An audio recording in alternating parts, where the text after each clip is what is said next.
queridos, estamos no nosso encontro 28, né, desse longo percurso que está se mostrando muito longo e bonito, né, de ir estudando aos pouquinhos o livro do O Homem e Seus Símbolos, né, e a gente está estudando bem devagarinho, partezinha por partezinha, por isso que fica um processo longo, né, mas muito rico, muito cheio de detalhes, né.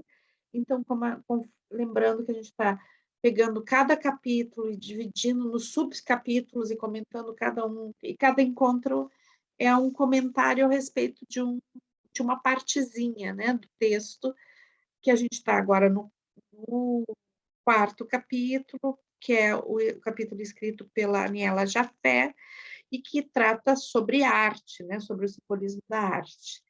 Então, nesse encontro, né, a gente vai tratar esse tema. Ela deu o título para essa pequena parte do capítulo, né, de fuga da realidade, né?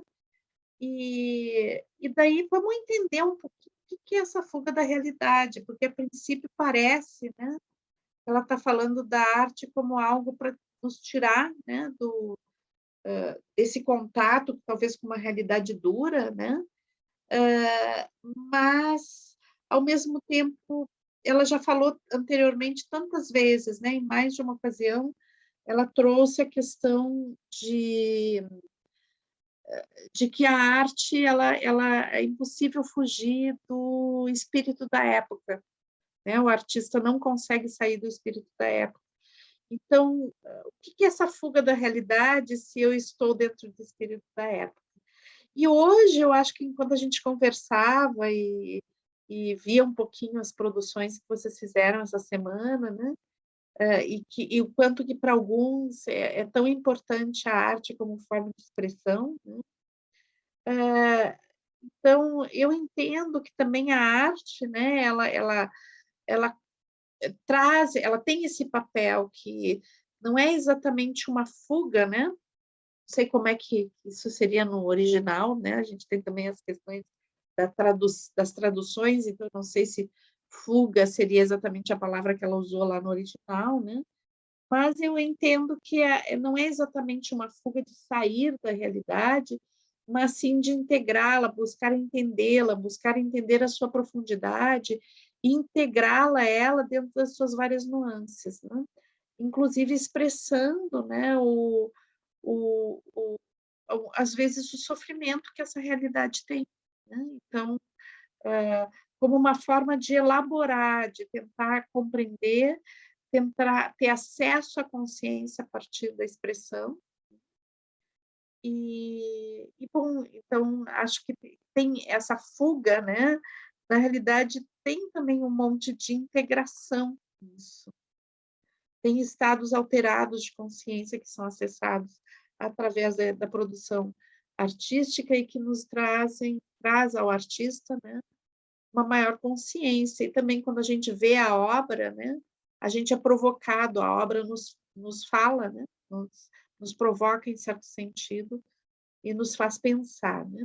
Como a gente viu também anteriormente, a a arte moderna ela tem essa questão de que ela nos desacomoda, né, nos deixa perplexos às vezes. Então isso faz parte do diálogo que ela se propõe.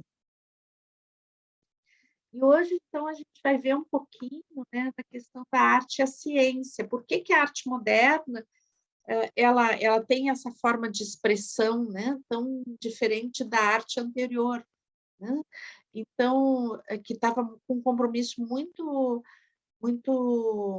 ligado à expressão concreta das coisas, né, a uma fidelidade expressiva da realidade, inclusive um estudo de luzes, etc., mas chega um ponto que, e que isso vai acontecendo aos pouquinhos, a partir do século XIX, e vai então, se apresentar de uma forma muito potente no século XX, e que, de certa forma, continua acontecendo depois no século XXI, né? Só que com outras formas de expressão, conforme a gente viu na questão da arte contemporânea. mas que é essa grande modificação de percepção da realidade que ocorreu na história humana a partir, né, do século XIX, entrada no século XX. A gente tem uma grande, né, todo o século XIX ele é marcado, né, por grandes mudanças de paradigma, né, e que vai começar, eu acho que a gente pode pensar que isso começou lá com Darwin, né, na teoria da evolução das espécies, passou por Marx, contestando o sistema de produção, né? E que vai, né, vai ter vários nuances que eu nem sei, não saberia dizer, mas dentro da química, né, a transformação, a própria passagem ainda do século XVIII da química, da alquimia para a química, né? Todo o processo do iluminismo, da, de uma visão mais voltada para o ser humano como centro, né? E a racionalidade, e depois as transformações, todas as certezas que a humanidade tinha a partir do nascimento da ciência, né? E da ciência moderna, e especialmente calcada dentro das descobertas de Newton, né? Que dão que Newton, através das leis, né, da física mecânica, ele traz assim uma visão de que, bom, está tudo respondido, a natureza foi decifrada, agora a gente entende tudo, né? E daí, a partir do século XIX, final do século XIX, início do século XX, isso começa a cair tudo, né? Porque começa a, a, a existir uma outra relação com o mundo subatômico e também com o espaço, né? É como uma visão microscópica e perceber que os objetos concretos eles são formados por átomos e que a luz são partículas também, né? E todo esse mundo que era invisível e imperceptível e não compreensível, né? De repente ele começa a aparecer, né? Aparecer primeiramente com Einstein, né? E depois com uma série de outras pesquisas que vão trazendo essa realidade das partículas, né? Desse mundo subatômico uh, uh, que diz assim que tudo, a nossa forma de perceber a realidade ela está limitada nos nossos sentidos, né? Mas que existe todo um mundo que funciona completamente diferente, né? Do que Newton descreveu, né? E todas as certezas começam a cair a partir daí. Concomitantemente, então, também Freud descobre, né? A questão do inconsciente, né? E ele vai, e também é um impacto brutal na humanidade isso, né? Porque também tira todas as certezas. Então, o homem racional, né? Ele tem, né, a certeza que ele domina toda a sua existência, que ele tem consciência de tudo e que tudo pode ser dominado pela razão. E Freud acaba com isso quando ele diz que as motivações para os nossos atos não são conscientes, são inconscientes, que a maioria das nossas motivações são inconscientes, né? Movidas por traumas, por paixões, e toda a questão da nossa necessidade de nos relacionar com isso e também de controlar isso, né? Depois, mais tarde, dentro da própria psicologia, vai surgir Jung, né? Que vai trazer, que é digamos, a escola que a gente está seguindo para ver todo esse livro, né? Mas que vai dar uma perspectiva muito diferente às imagens oníricas, né? Então, enquanto para Freud a gente vai ter uma visão muito do significado dos símbolos dentro da nossa história pessoal e vendo esses símbolos se manifestarem como uma revelação dos nossos complexos, dos nossos traumas infantis, né? E Jung já extrapola isso e vem com toda a questão do inconsciente coletivo, dos arquétipos, né? E isso vai influenciar todas essas coisas que eu estou colocando, vão ser muito impactantes para a arte, né? Então, a arte ela já não tem mais o porquê, né? Expressar coisas concretas e certas, ela tem que expressar justamente essa visão múltipla das coisas, né? Essa realidade que não é palpável, né? Essa energia que existe nas coisas e que bom que podem se manifestar de mais de uma forma, né? Então a gente vai ter depois, mais tarde, depois de Einstein, toda a descoberta da física quântica, né? Então a questão se, se a energia se manifesta através de partícula ou de onda, né? Então é o fim de todas as certezas, né?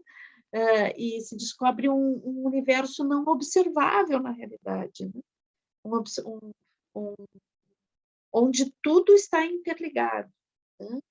E depois, ao mesmo tempo que se descobre toda essa questão desse mundo subatômico, se descobre a dimensão incomensurável, imensa do universo, né? Tendo ideia de que há alguns séculos atrás, né? Mas poucos, lá sei eu, se a gente vai pensar em termos de século XIX, era pouco tempo que alguém tinha descoberto que a gente vai ter aí uns 200, 300 anos, onde a humanidade vai assumindo que sim, que é o Sol, é o centro do sistema solar, né? Então, essa ampliação de repente, perceber, né? Que o Sol é o centro do sistema solar, mas que esse sistema solar não é todo o universo, ele é a pontinha da pontinha de uma galáxia, que é a pontinha de um universo, que essas realidades são cada vez maiores e que a gente não consegue, nós humanos não conseguimos nem abarcar totalmente o nosso tamanho, né, ínfimo diante de tanta grandiosidade. Então, tudo isso vai influenciar a arte, né? E depois a gente vai ter também o século XX, né, um período muito crítico, né? Que é um período onde a gente teve 2 guerras mundiais, né? Então, que é a gente já sente o fenômeno da globalização emergindo, né? No sentido de que as guerras já não podem ser mais locais, mas tudo que se estabelece em nível de uma relação bélica em uma região acaba afetando a outra, que é uma característica do capitalismo, né? Mas que em cada guerra que vai sucedendo, isso vai se tornando mais complexo, né? Bom, hoje a gente vê, né, com a questão da guerra que a gente tem hoje, né, o quanto é complexo, né? Então está tudo interligado. Então isso já aparece na arte no século XX, né? Essa interligação, o trauma da guerra, né? O trauma da violência. Então isso o século XX foi um século de extrema violência, de extrema coisas muito horríveis aconteceram no século XX, né? Coisas muito interessantes, muito bonitas, mas muito horríveis também, né? Um revelar muito negativo da humanidade.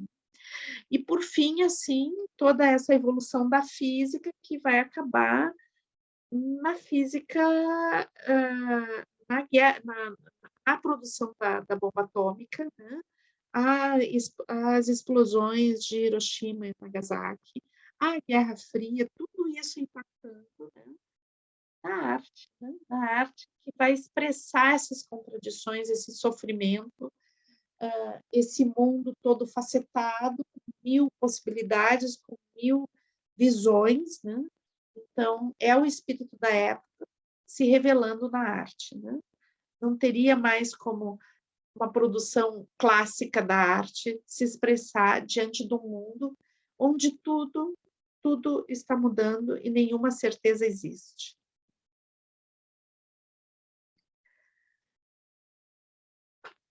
Então, a primeira coisa que a gente vê enquanto física, né, então é que essa questão, a relação com o átomo, né, é uma hipótese muito antiga que existiam, que a matéria era composta de pequenos, ínfimos pedacinhos, né, de matéria, então que isso formava os objetos, os corpos, tudo, né? Mas o que vai acontecer no século XX é a percepção que essas partículas, né, são, na realidade, elas são energia, né, que a matéria e a energia são, digamos, polos diferentes de uma mesma expressão, de algo que é exatamente o mesmo, né? E que, na realidade, essas partículas elas não estão grudadas, né? Entre elas existem imensos espaços vazios. E isso, então, começa, né, a percepção da matéria, né, começa a também ter uma expressão diferente na arte. Né? O que é isso? Esse mundo, né, onde as coisas podem ser matéria, podem ser energia, né? Onde existem aquilo que parece concreto é composto de imensos espaços vazios. Então, o que a minha percepção me impede de ver, né? E o que o artista consegue acessar de forma que ele consiga expressar algo que existe nessa matéria que vai além da própria matéria. Então, voltando a colocar, né, essa percepção, ela está super afetada, né, por duas realidades muito contraditórias e, na realidade, complementares, né, que é o mundo subatômico e a imensidão do cosmos. Então, o artista se vê diante dessas duas zonas infinitas, né? E essa ruptura de certezas. Então, ele vai expressar isso através da sua produção. Então, o fim das certezas, ele se dá principalmente em relação ao mundo natural, né? Porque a ciência, o método científico, ele busca, né, essas certezas, né? E principalmente as noções construídas dentro da física mecânica, que a física mecânica vai servir de base para todas as outras ciências, né? As descobertas e a forma de fazer a pesquisa e a forma de fazer o estudo vai influenciar todas as outras ciências, inclusive as ciências humanas. Então, o fim, quando a física muda, ela é desestruturante para todas as outras ciências, né? Porque os referenciais que eram utilizados antes, eles já não servem mais. Isso vai afetar a arte também, né? Porque esse fim das certezas tem a ver com a natureza, né? O controle sobre o natural. E esse controle, daí, quando a gente vai ver a questão da psicanálise, ou da psicologia analítica, a gente vai ver que também esse natural que existe na gente, ele não consegue ser controlado também. Então, aquela certeza que eu tinha a respeito de mim mesmo, aquela certeza, eu sei quem eu sou, já não existe mais, né? E então a própria construção, a gente vê a própria construção do modelo teórico de biodança, por exemplo, né? A gente vai ver que quando a gente fala da noção de identidade, a gente está falando justamente isso, né? Eu sou sempre o mesmo, mas eu sou sempre diferente, né? Eu vou ser Mirtes toda a vida, mas eu já não sou mais o bebê que nasceu e já não sou mesmo aquela pessoa que eu fui ontem, né? Então, estou em permanente mudança, mas sou sempre o mesmo. E esse contraste, né, essa percepção, né, de que existe algo que é permanente, né, e que esse algo permanente pode ser até somente uma impressão de permanência, né?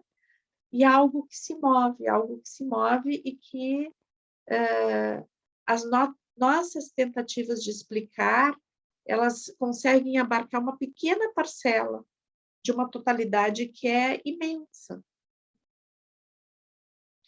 Então, isso abre, né? É como se houvesse uma abertura, né? Para o diferente, para o irracional, né? Então, toda a ciência que foi pautada sobre a razão, né?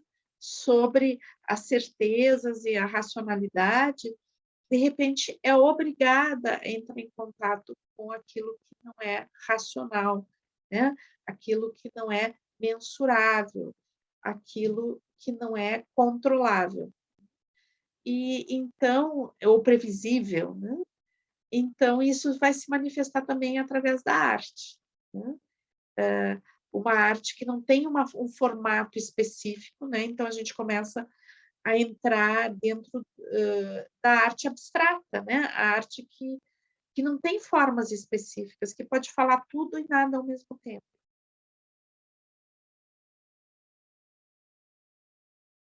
E isso está, na realidade, refletindo, né?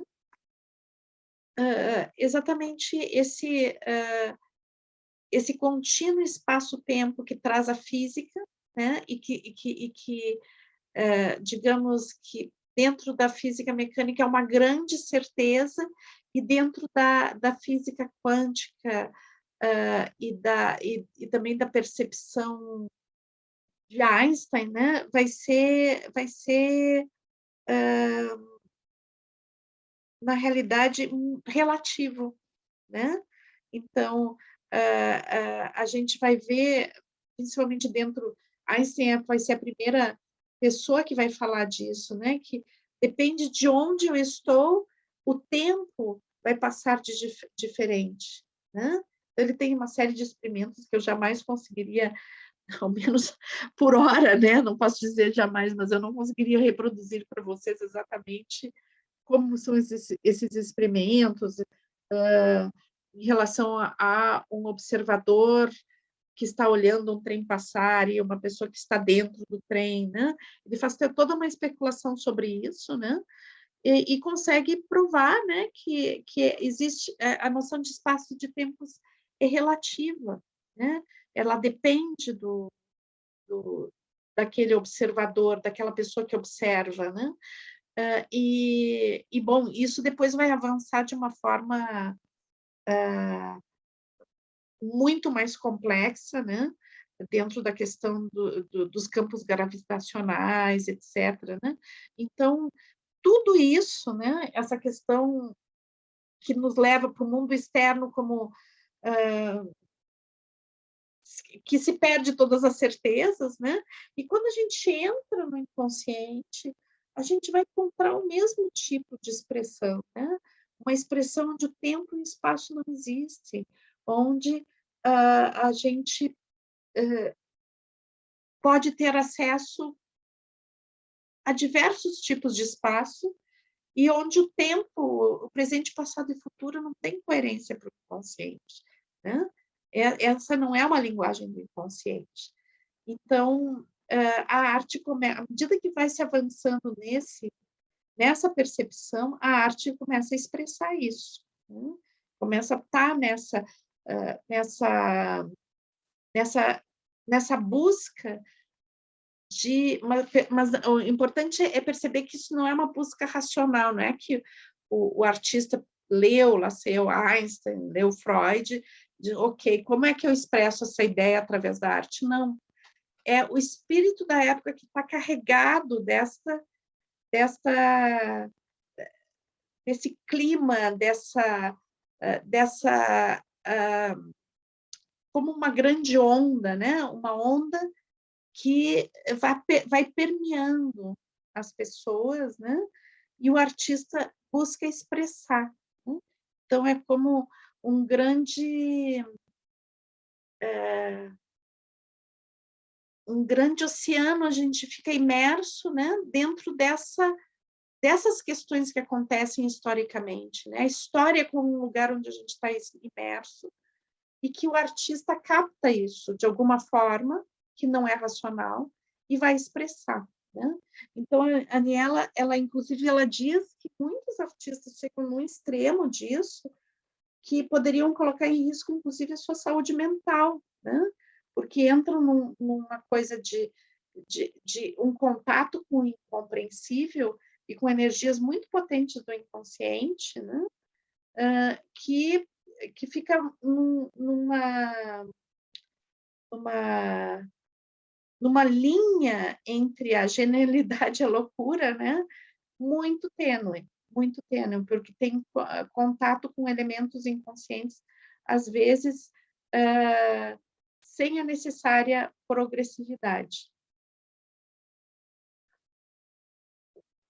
Que é uma coisa que a gente fala um monte em biodança, né? A questão da progressividade, como que existem conteúdos, existem questões da gente que a gente tem que ir tocando aos poucos, né? Para poder integrar, né? Então, a Aniela dizia, olha, eu tenho a impressão que esses artistas estiveram muito próximos, né? Muito próximos de um ponto de ruptura, porque a expressão desse conteúdo, né? Desse momento histórico é uma coisa muito potente. E a gente pode ver alguns artistas, né, que tiveram realmente dificuldades ou com utilização de substâncias ou também com depressão, esse tipo de coisa. Então, também o dentro e o fora, à medida que existe, vamos pensar assim, à medida que existe um universo e o universo, né? A palavra universo, ela nos traz a questão de único, né? É um único verso, é uma única versão, é uma única forma de olhar, né? Mas se existe um universo, então esse universo tem que abarcar o dentro e o fora. E se o dentro e fora são infinitos, né? Na realidade eles estão ligados. Então, o dentro e o fora, né? Passam a ser um contínuo de uma mesma realidade, né? Então, alguns artistas vão buscar expressar, ou a gente pode ver na arte deles, né? Uma expressão disso, né? De que já o labirinto interno pode ser o labirinto externo também. Então, isso a gente já vem vendo, né, nos últimos encontros, mas aqui se repete nesse item, né, dessa parte do texto, que é essa buscar dar uma forma visível aquilo que está vivo nas coisas, né? Então, a arte como uma forma de expressar algo que está nas coisas e que é vivo e que, às vezes, a gente vê uma determinada matéria, um determinado ser, um determinado objeto, como algo concreto, né? E, então, a arte ela busca mostrar que existem muitas dimensões para esse mesmo objeto, né? Ou esse mesmo ser. Então, é como se a arte, a arte clássica, né, ela vai tentar expor o primeiro plano. Então, eu estou vendo uma pessoa, eu vou representar essa pessoa, né? Então, e que a arte moderna ela vai buscar expor não o primeiro plano, mas o segundo plano, aquele plano que está no fundo, né? É aquilo que está por trás daquilo que a gente vê, e não aquilo que a gente vê, né? Então, a arte clássica, muito compromissada com ser fiel à aparência das coisas, expressar a aparência das coisas. E a arte moderna muito fiel a expressar o que está atrás das aparências.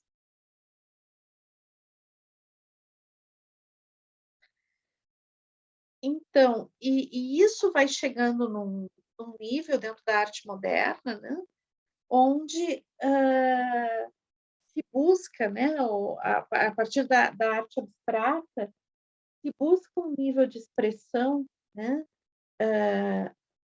que traga a forma pura, descolada, né, descolada do objeto. Então, quais são o que está por trás do objeto, que é a sua forma pura. Ali a Aniela não fala disso diretamente, mas me lembrou muito, né, o discurso de Platão, né, que buscava a pureza das formas, né, a forma essencial, e que colocava, né, que as formas manifestas no mundo eram somente uma aparência de algo, né, que era perfeito, né, que existia um mundo das formas que era um mundo perfeito e que aquilo que se manifestava era visto pela nossa percepção, né, era uma mera, agora me faltou a palavra, é uma palavra que está presente para mim agora, mas eu não estou conseguindo acessar ela. Mas é como uma representação da realidade, não a realidade em si, né? Que a forma pura era que continha, né, a perfeição do objeto, né? A perfeição, e quando a gente percebia as coisas no cotidiano, a gente estava lidando com um simulacro, né? A palavra é simulacro. Então, que na realidade as coisas que a gente convive no cotidiano são simulacros, que na realidade existe uma forma pura em algum lugar ideal, né? Então, lendo a Aniela me trouxe isso, né? Se não está ligado um pouco uma visão platônica, né? Da expressão da arte. Mas quando, é interessante isso que ela coloca, né? Porque quando Platão fala, né, dessa forma ideal, ele coloca essa forma ideal em algum lugar, né, que é acessado somente pela mente, né? Então, está algum lugar que é acessado pela mente, e pela racionalidade. Mas, ao mesmo tempo, a Aniela vai colocar assim que o espírito expressado pela arte moderna não é um espírito celeste. Então, que a arte clássica estava muito comprometida com o ideal, com um espírito celeste, né? E o espírito que a arte moderna busca expressar é um espírito terreno, é um espírito da cotidianidade, ela busca revelar algo que está atrás do cotidiano e que não é visto. Então, ela não tem um compromisso com algo ideal, né? Mas sim, ela tem um compromisso com uma revelação de algo que se esconde atrás da aparência. Porém, quando a gente vai falar, né, da arte abstrata, da pura arte abstrata, lembrando do discurso de Platão, né? Então eu fico pensando onde é que está exatamente, né, essa forma essa forma pura que a arte abstrata quer trazer, né? Então essa talvez o que a gente possa perceber é que essa pureza ela é telúrica, ou seja, ela está ligada à terra porque é uma forma pura, mas ela não está no campo da razão, que é a ruptura que faz a, a, a psicanálise e mais tarde vai fazer o próprio Jung dentro da questão dos arquétipos.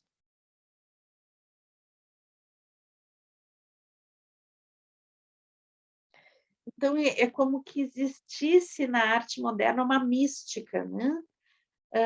Uma mística que não vai ser uma mística transcendente, no sentido de uma revelação de um ser divino e celeste, né?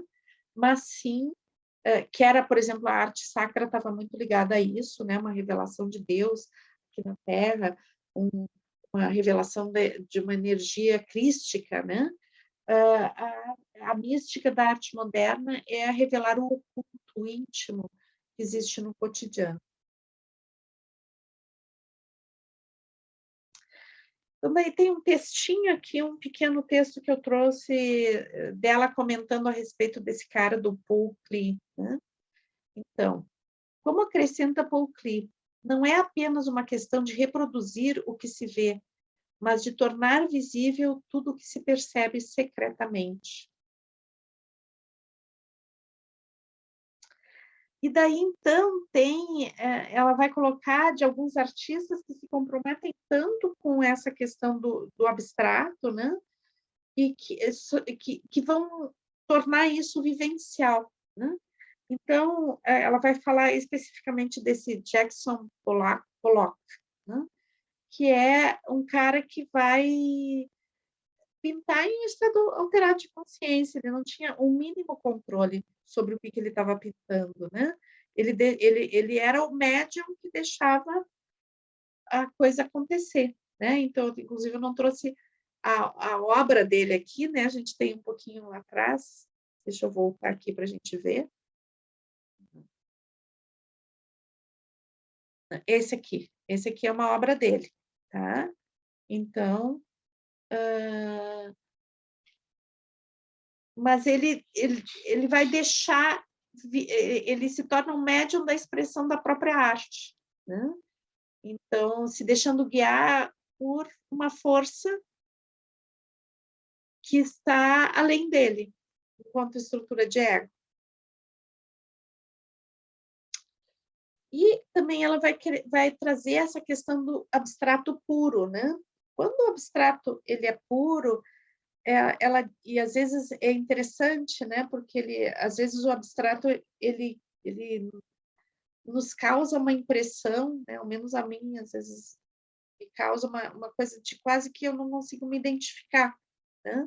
Uma arte que às vezes depende do caso, até essa aqui que eu estou mostrando hoje, ela me toca, assim, mas algumas expressões do abstrato é como se não tocassem, como se elas tivessem um nível de distanciamento, né? Ela provocasse um distanciamento. E daí, então, o que ela diz, né? Que quando um quadro ele está num nível de abstração muito puro, né? Ele tem não consegue se ligar a nenhuma forma concreta, ele perde, né? Ele vai ter uma ausência simbólica, ele vai acabar perdendo a conexão com o símbolo.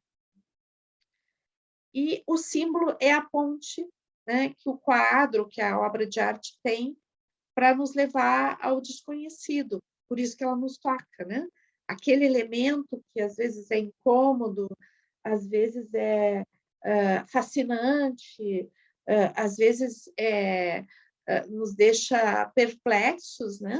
Dentro de uma obra de arte, aquilo é a ponte para o desconhecido, aquilo nos chama atenção, né? E daí ela coloca que o quadro, quando ele tem um nível de abstrato puro, né, ele vai ser um quadro que vai nos trazer essa coisa que é como se ele não tivesse a ponte, né? Mas que daí o Jung ele vai falar, né, e ela traz a fala do Jung nesse momento, né?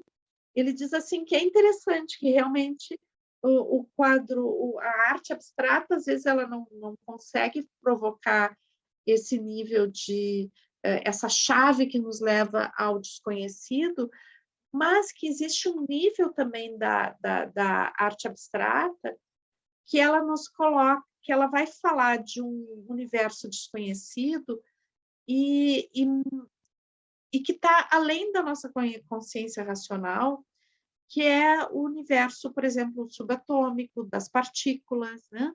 Então, é como se aquele quadro ele tiver a pessoa que cria essa obra de arte, né? O artista, ele estivesse conectado com um nível de expressão não visível.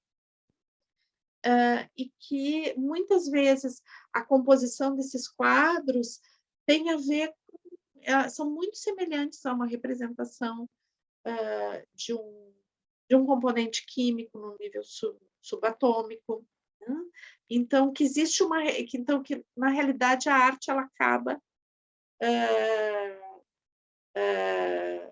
revelando de alguma forma algo, né, que está compondo dentro daquele espírito da época. Então, que mesmo a arte abstrata, ela vai fazer parte nesse sentido, de trazer à tona algo que está sendo descoberto, algo que está sendo visto, né? Algo que a consciência humana começa a tocar. Né? E daí tem um outro cara, que é esse Warringer, né? Um alemão, e daí ele diz assim, que na realidade, na opinião dele, né, a expressão, a arte abstrata é a expressão da angústia metafísica do ser humano, né? Então, é como se ela se destacasse completamente do concreto, né? E ela fosse levar diretamente a um sentimento de angústia, de falta de sentido na existência. E por isso, aqui, no caso dessa colocação, né, é interessante a gente ver essa colocação que a Aniela faz, né, de que o artista, às vezes, ele vai estar ali na beirinha, né, na beirinha da expressão de algo que pode desestruturá-lo, né? Porque para expressar a angústia, né, que é o caso que esse cara traz, possivelmente ele esteja um artista, ele possivelmente, aqui está uma obra dele, né, então, possivelmente é isso que ele esteja experimentando quando ele produz a arte, né, essa angústia metafísica, então, possivelmente, ele esteja sentindo isso, né, ele está expressando algo que ele está sentindo, algo que está nele, né, algo que ele percebe no mundo. Então, são conteúdos muito potentes que o artista toca, que pode, sim, colocar em risco a sua própria estrutura. E daí, falando nisso, né, eu trouxe esse escultor, que é um exemplo que ela traz, e eu achei muito interessante, né, e depois me deu uma pena pesquisando, porque eu não conhecia esse escultor, né, e me deu uma pena que eu não me dei conta que teve, inclusive, uma exposição dele aqui em Porto Alegre há alguns anos. Então, bom, já passou, né? Mas eu quero conhecer de perto as obras dele. Pareceu muito interessante, muito, muito interessante. É um italiano, né? Marino Marini, e a obra dele, ele coloca no final, né? Que a obra dele, especialmente numa coleção que ele fez de cavalos e de cavaleiros, né? De guerreiros montados ou cavaleiros, ele vai expressar ao longo da produção de 12 anos desses cavalos, né? De esculturas desses cavalos, tendo mais diversos tipos de material, ele vai expressar o declínio na fé dele dentro do ser humano, porque essa produção ela é feita durante as guerras, né? Então, ela inicia antes da Segunda Guerra Mundial, me parece que é a segunda, agora não me lembro exatamente, mas eu acho que é a Segunda Guerra, e depois vocês vão ver todo o impacto que essa guerra vai causar nele. Então, assim, essa primeira, né, essa primeira expressão que a gente está vendo aqui é antes da guerra, né? Então, esse cavaleiro que está sobre o cavalo, né? Essa união, né? Essa união entre o mundo instintivo, né? E o mundo humano, né?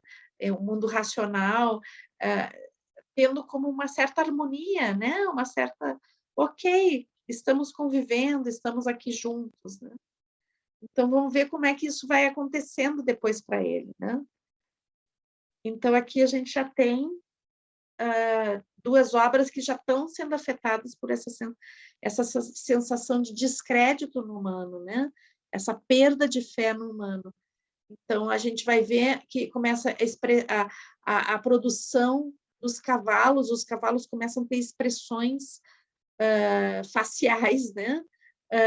De desespero, de dúvida, né? E o cavaleiro, né, começa a expressar um estado de angústia, né? expressar um estado de não satisfação, um estado de desequilíbrio, né? Por exemplo, esse cavaleiro que tem a mão no peito, né? Essa coisa da angústia, da incerteza, né? E vamos lá para a evolução disso, né? Então, a gente vai começar a ver as formas cada vez mais pontiagudas, cada vez maior a perda de equilíbrio, a relação entre o cavaleiro e o cavalo cada vez se diluindo mais, sendo impossível essa relação, né? E o cavalo também cada vez expressando mais uma coisa de desespero, de angústia também. Olhem o que é essa escultura, né? Então, já está completamente transformada a relação, né? Já é impossível o cavaleiro ficar sobre o cavalo, ele não vai conseguir, né? E o cavalo horrorizado. Então, ele não é um cavalo que ele vê a circunstância e ele dispara. Não, ele não tem mais perna, ele não tem mais pés, ele não consegue correr, ele está horrorizado e não consegue correr. Não pode, não tem como. E daí, então, daí começa a produção dos cavalos sem, né, sem o cavaleiro, e cavalos que estão que passam essa sensação de não saber, de se deslocar, de estar perdidos e estar desorientados. E depois o cavaleiro também, já que, né, completamente aprisionado, sem perspectiva.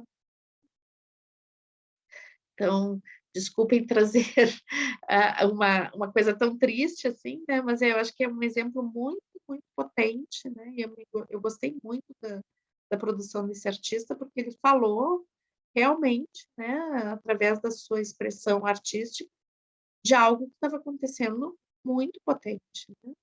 E daí perguntaram para ele por que ele produziu essas obras, né? E ele disse que era um fruto de uma sensação que ele tinha de que o mundo ia acabar, que o mundo já não tinha mais sentido. Então, daí vocês vê, assim, também a questão que a Aniela colocou, né, de que existe uma expressão de dor, né, mas essa expressão também leva a um limite vivencial de dor. Então, essas duas coisas, que é uma tentativa de elaboração e de expressão de algo, né, algo também que é mediúnico, no sentido de que faz ir para o expresso algo que está na atmosfera geral, né? Então, que isso, às vezes, a pessoa não tem nem estrutura para poder abarcar isso, né? Então, o que a Nela vai colocar é que o inconsciente, né, humano, ele tem, o humano em si, né, ele tem a beleza, uma beleza linda, positiva, maravilhosa, né? Um estado de integração, de grandiosidade maravilhoso, incrível, né? Mas, ao mesmo tempo, em nível inconsciente, e às vezes em nível de atuação no mundo, né? Nós temos também aspectos destrutivos, aspectos violentos, né? E que são as facetas contraditórias do humano, né? E então, na realidade, a forma de lidar com isso, né? Como a gente faz para lidar com essas questões tão duras do humano, né? E que a arte vai expressar, né? Então, que é a questão da arte expressando, é a arte moderna, né? Expressando essa conexão com o lirismo, a poesia que se revela através da nossa cotidianidade, mas também a brutalidade e a violência que se revelam aí, né? Então, a Aniela traz, né, que é a opinião do Jung, de que a única forma, né, de lidar com isso é buscando uma consciência do indivíduo, que ele diz que isso passa pelo indivíduo, né? Que existem as soluções coletivas, mas a, a, a solução coletiva não vai ser eficaz se não passar pela solução do indivíduo que se conecta com o inconsciente, aprende a dialogar com ele e aprende a se relacionar com essas forças, né?